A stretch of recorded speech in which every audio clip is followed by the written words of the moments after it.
करते हैं वो सामान ढोने के लिए और सवारी के लिए करते हैं।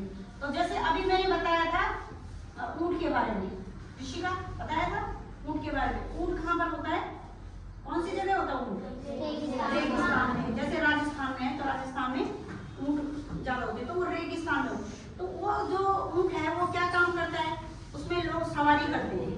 तुमने देखा है सबने ऊंट? ऐसा कुबड़ सा होता है, बड़ी लंबी सी गर्दन होती है, ऊंचा सा होता है और लोग उसमें बैठ के जाते हैं, ऐसे ऐसे करके, ऐसे हील के जाता है ना वो। कई बार लोग उसमें सामान भी ले जाते हैं। तो आप लोगों को सही लगता है कि जानवर के लिए हम लोग, आप लोगों ने सुना होगा केदारनाथ, हमारे यहाँ 4 गांव में केदारनाथ है, उत्तराखंड में है केदारनाथ। तो केदारनाथ में जब लोग सवार जाते हैं तो जो लोग चल नहीं पाते हैं उन लोगों के लिए उन्होंने खच्चर रखे हैं। खच्चर जो मैं भी बता रही थी आप लोगों को, खच्चर रखे हुए हैं और लोग उसमें बैठ के, कई लोग तो 100 किलो के हैं, 1.5 कुंटल, 1 कुंटल के हैं, वो लोग बैठ के जाते हैं उसमें। बताओ तो क्या तुम्हें लगता है कि अच्छा काम हो रहा है? जानवर के साथ अत्याचार है? भाई ऐसी यात्रा करके क्या करना है, वो यात्रा सफल है?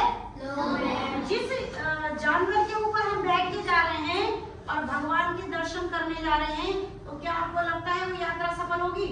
कैसे होगी आप बताओ? बिल्कुल नहीं होगी।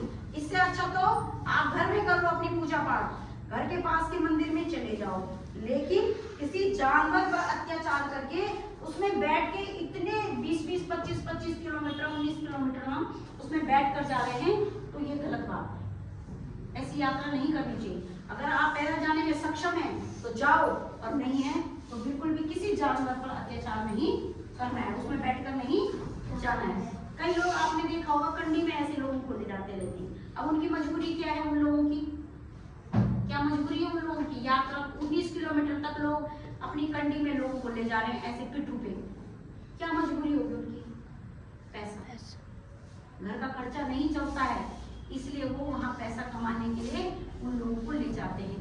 अब ये तो उनका अपना सेल्फ का है, उनपे अत्याचार वाली बात नहीं है। अब वो जो इंसान ऐसे ले जा रहे हैं वो भी खुद का अत्याचार कर रहे हैं, लेकिन अगर वो ले जा रहे हैं तो वो उनकी स्वेच्छा है।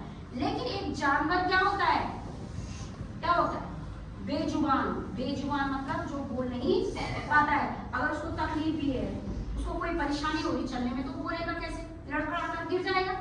और केदारनाथ में इतने तुम्हें अगर बताया जाए तो वहां पर इतने खच्चर है ना, इतने खच्चर होते हैं कि वो गिरे होते हैं, मरे होते हैं, इतना अत्याचार होता है उनपे, वो बेचारे लास्ट में गिर जाते हैं। हमारा कोई इंसान है बीमार है तो वो तो नहीं ले जाएगा ना, उसे पता है मुझे दर्द हो रहा है, भाई यार मुझे बुखार है, मैं नहीं जा सकता, तो घर बैठ जाएगा। लेकिन जानवर क्या है? बेजुबान है, वो बोल नहीं पाएगा मुझे क्या तकलीफ है। ठीक है, तो हमें ऐसा नहीं करना चाहिए। आप लोग भी ध्यान रखेंगे, आप लोग भी अपने माता पिता को बताएंगे। कभी आप लोग कहीं यात्रा पर जाओ और वहां पर वो बोले मम्मी पापा हम चल नहीं पा रहे, साहब हम खच्चर में बैठ के जाते हैं, बिल्कुल नहीं, जानवर पर अत्याचार नहीं करना है। आप लोग चल पा रहे हैं तो ओके, वरना नहीं मत जाओ। समझ रहे हैं आप लोग? तो जानवरों से हमें प्रेम होना बहुत जरूरी है।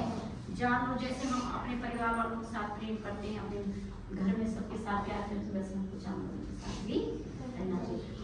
अच्छा, आजकल आप लोगों ने देखा होगा कितनी गर्मी हो रही है ना बच्चों?